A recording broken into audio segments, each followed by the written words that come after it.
Hi, my name is Melody Shadanlu. Hi, my name is Nora Safadi. Hi, my name is Ayeneh.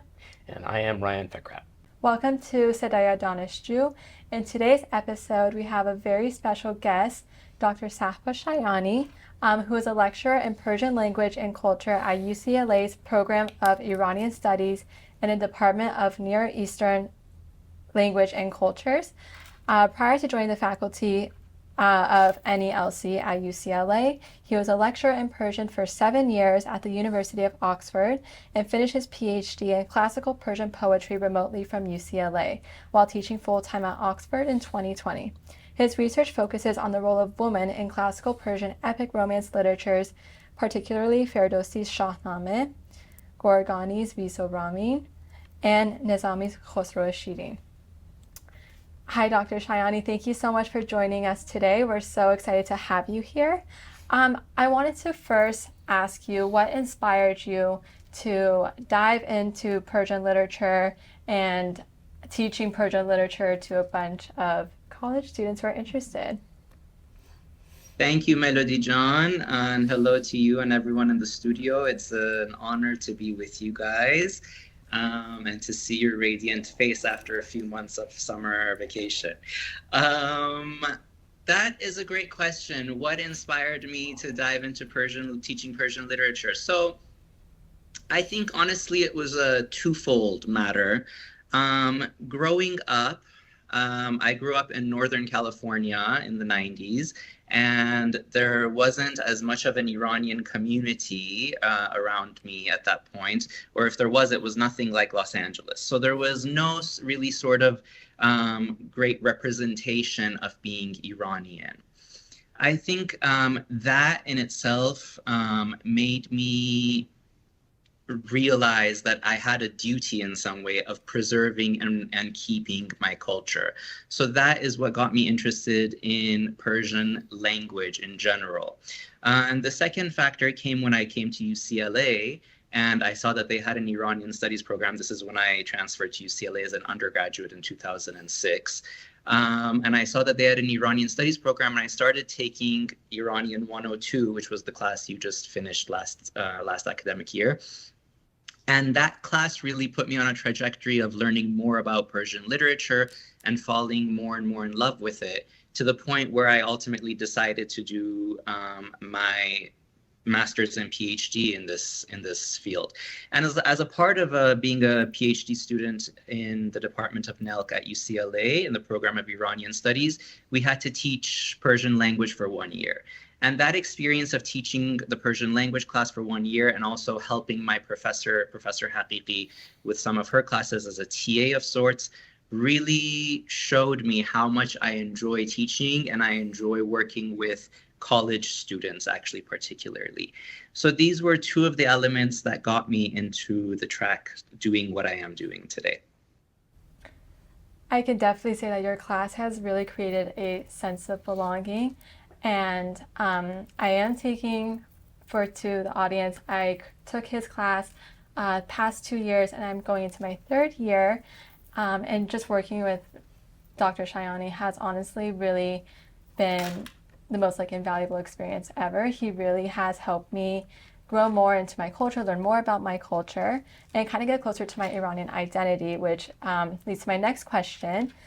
Growing up, you obviously in the Bay Area, there's probably not a lot of Iranian Americans in the Bay Area, but moving to Los Angeles, I'm sure there is a big shift, like you said. So how has your Iranian identity shaped you, and how have you been able to embed that into your classroom setting to foster that welcoming environment for all the students that you teach? Okay, thank you. I think my Iranian identity and the drive to sort of preserve our heritage, our language, our culture, our identity, our hoviyat, is really what animates my teaching and is the drive that helps me to teach. So in the classroom, I try to inspire my students as much as I can to find their own identity. Obviously, I have non-Iranian students in my classes as well, but at UCLA, the majority of the students are heritage students, and I in particular love working with heritage students because I feel like the Persian language class doesn't just offer them an opportunity to learn a language, which in itself is amazing and gives you, a new language gives you a key to a whole new culture and a whole new world. But when you're working with heritage students, there's an added layer of benefit where you're not just teaching them to learn a random language and a random culture, but you're helping them to connect to their roots, to their own identity, and as a result, to their present and to their future. I think it's important to remember that of course, Persian exists in Iran and in the Persian-speaking world in Afghanistan and Tajikistan, but also it exists in the diaspora. And in order for it to live on in the diasporic milieu, that's in our hands. That's something that we have to work towards. So that's why I think the work that we do in the classroom is very important, because it helps build the future of the Iranian American community. When you learn Persian, you learn it to a level that then you can pass it on to your children, and that they can then pass it on to their children, and that it doesn't die out, let's say, with 1 or 2 generations. So what drives me is really this attempt at keeping our heritage and our identity alive in the present and into the future. Yeah, that was beautiful. Thank you. A lot of my classmates and we always talk about how just learning is not about the language. It is about the language, but it's more than the language. It's also learning about the roots of the language and the culture. Even little things the half scene and what each item represents, that I think itself brings us closer to our culture as well. And absolutely. Go ahead. Sorry, can I interject? No, absolutely. You're absolutely right. And I think, the thing is, language is just a part of it, but language is a way to really connect to other elements of the culture. Sorry, I interrupted you. Go ahead, but I can say no. You are completely correct.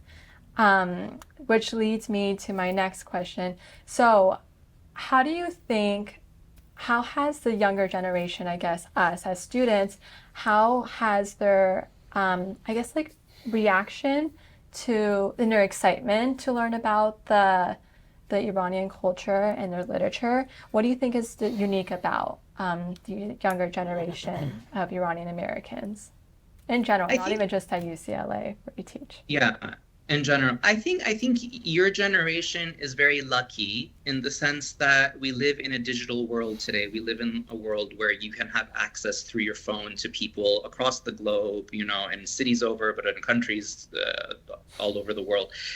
So you're very lucky in that regards, because you don't have the same feeling of isolation, perhaps, that many Iranian or hyphenated Iranian youth had in, let's say, in my experience in the 90s or even in the early 2000s or indefinitely before that.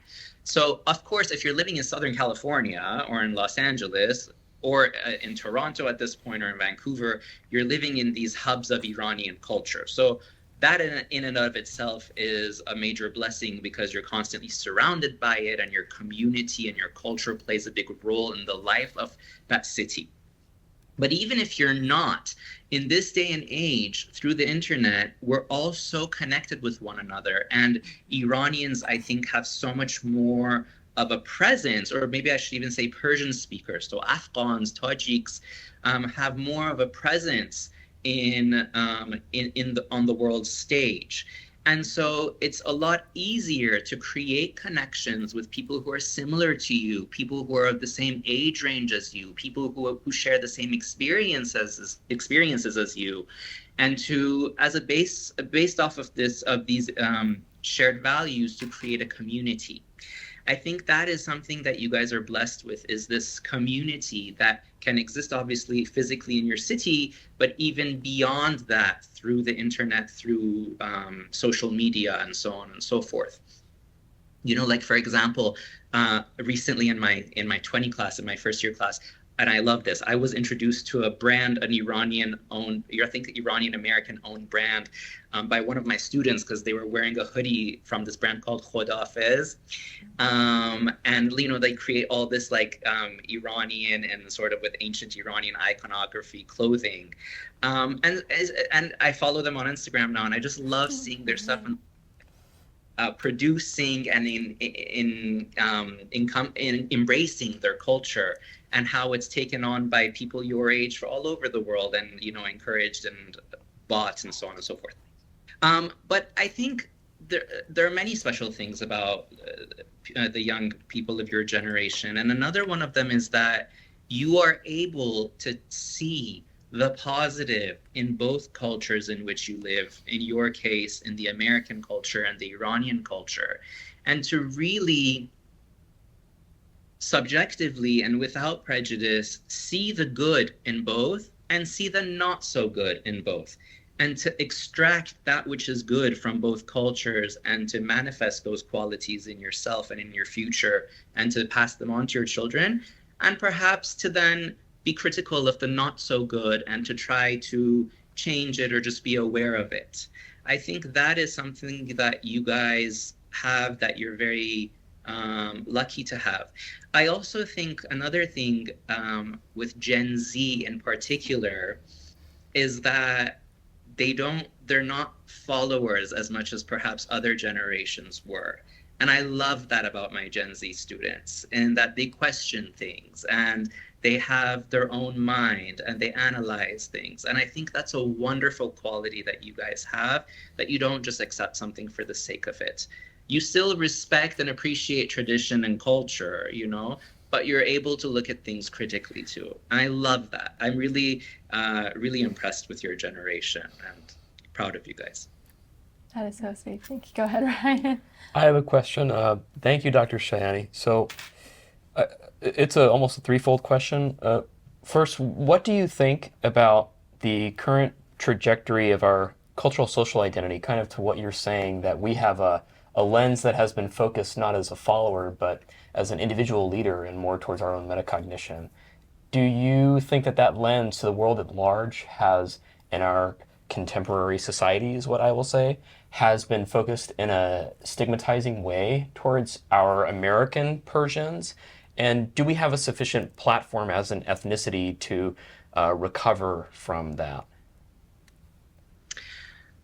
I personally don't see it used in a stigmatizing manner necessarily. I think that definitely we have some platforms, and we are in the process of creating more platforms, just as, I mean, I don't know how new Ayeneh is, it's quite new to me. So seeing this platform that I didn't know about created or existing is just an example of how we have other platforms being created and people of your generation being involved in them and in creating the future. So I don't see it, I mean, I don't know if you're asking specifically about like the younger Iranian American generation and them being stigmatized, or like the younger generation as a whole. That could be it as well. The younger Iranian American, or perhaps recent and young Iranian immigrants. Do you see that as having a immediate positive future through the social cultural lens? Like, for example, now in our political sphere, we have some discourse with Iran, keeping it non bipartisan politics. Sure. How do you think that reflects on us?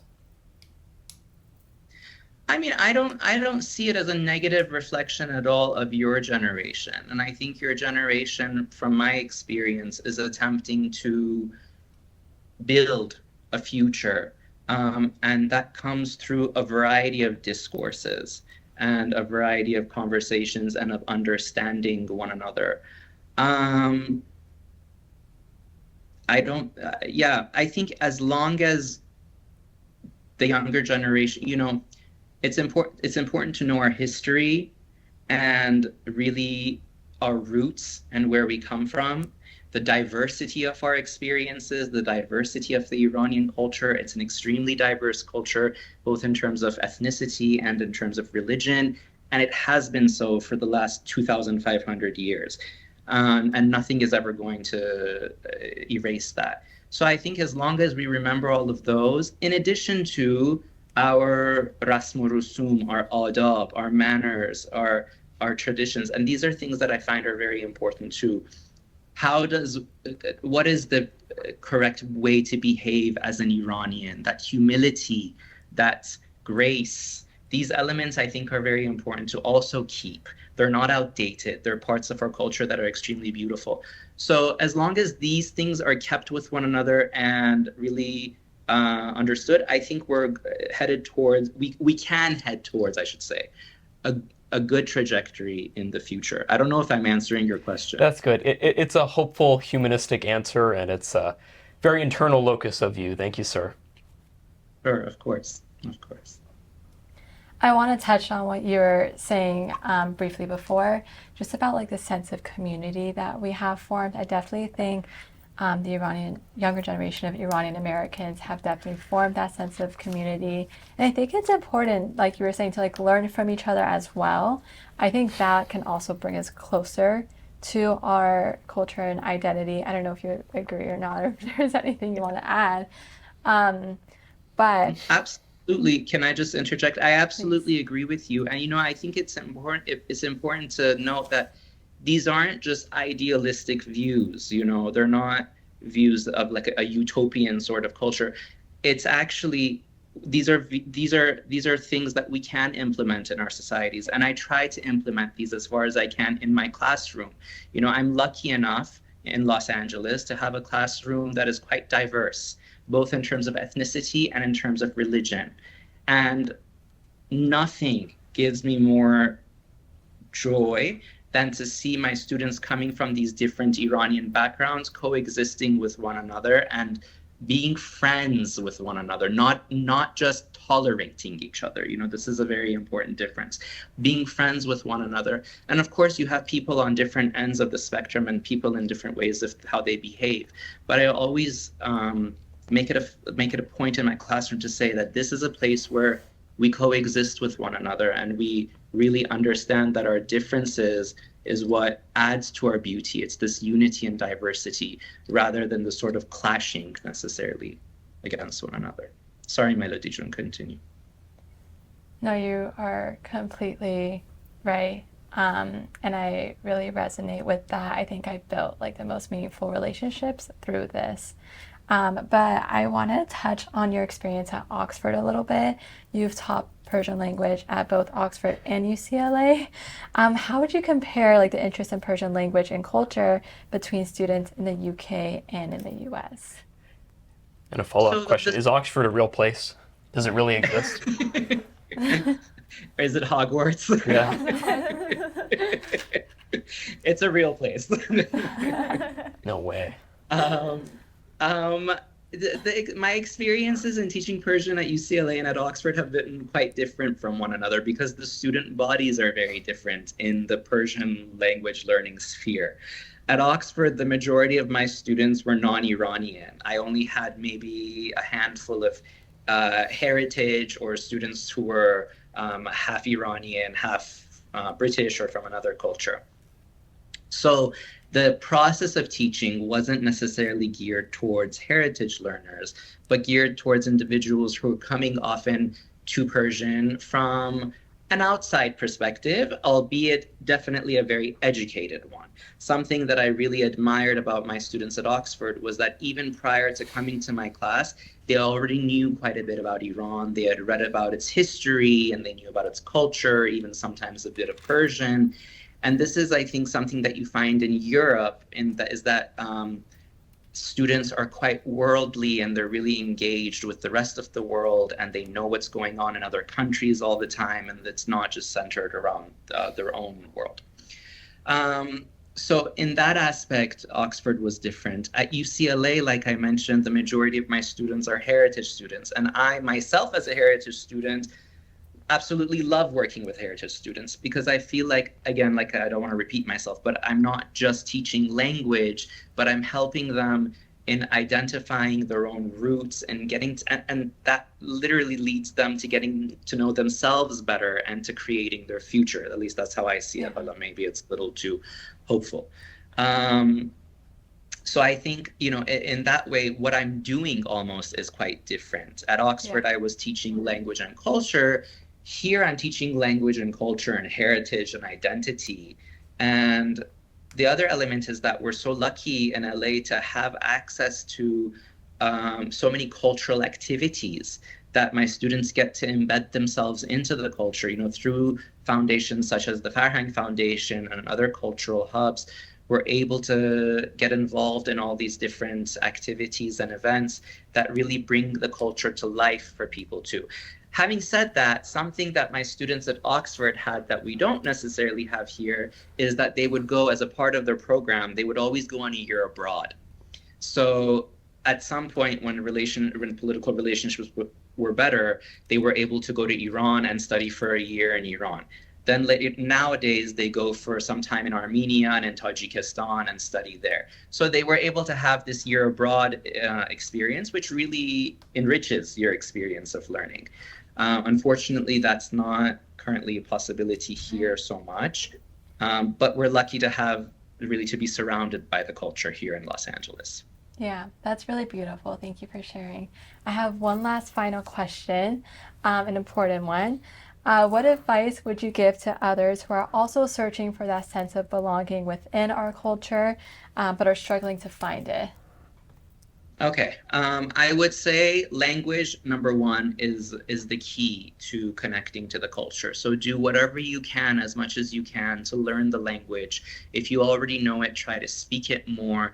It helps in creating the bonds and bridges between you and your family. It makes you closer to your grandparents, to your great aunts and uncles, to generations from which you can learn so much about your past, your present, and therefore your future. Like, for example, so much of what I learned about Persian culture was through my mom's aunt, my great aunt, my mom's khale. That was a relationship that I necessarily wouldn't have been able to have if I wasn't able to speak Persian. Right. So language is one key element there. The other is to just immerse yourself in the culture. It's yours. Own it, immerse yourself in it. It shouldn't become performative in any way. You know what I mean? Don't have it be performative, but just immerse yourself in it and try to, learn the traditions, learn the cultural norms, or learn the ta'arufs and the isms, the mannerisms, the ways of behavior, that grace that Persian culture cultivates and encourages. So try to immerse yourself as much as you can in it, whether it's in the milieu of your family, or if you have it in your city, you have a larger community that you can immerse yourself in. Thank you so much. I really hope that our viewers found this episode helpful. Thank you so much, Dr. Shayani, for joining. I really, really appreciate you. And I think we all loved hearing from you. I wish we can go longer. Thank you, Dr. Shayani. I wish I could take your course. Thank you so much. I know.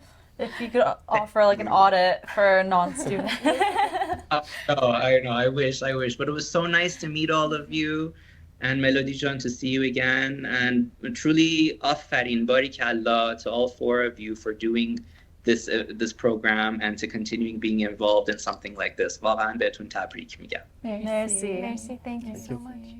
Thank you for listening to today's episode of صدای دانشجو, and we will see you next time.